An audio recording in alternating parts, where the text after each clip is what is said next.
गजब के घर में दुद्दू मेहरारू, एक कप चाय नहीं मिलता, चिल्ला तड़ी तब से बाएं बाएं दिन भर खट के आई हम। हाँ मर गए बा 3 लोग, हाथ में कोई फूट गया बा।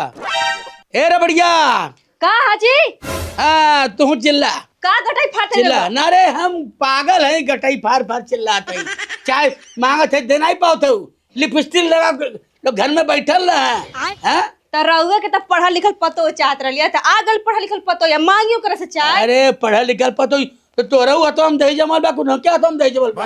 अब जवान पतो ही बिया ओकर रहते हुए हम चाय बनाई हम खाना बनाई त काहे खातिर पतो आई। पढ़ल लिखल पतो ही हमके पता होती, ऐसे पढ़ल लिखल पतो ही हम लौती अनपढ़ लौती घरा में दिन भर का करे दिन भर घरा मुंह का करे ले का केकरा से वीडियो कॉल पे बतियावत रहले आ घर घर कुल देखावत रहले। आई हो दादा रे बाप रे बाप, यह दिन देखे कर रह गइल हराम जादू कहीं के। और लावा पढ़ल लिखल पतो ही और लावा। हम का जाने की पढ़ल लिखल बा तो गु खा ले लइका पता चली का होई का होई का तू कुछ बोलेला हम गानेला सुनते हनी रात भर।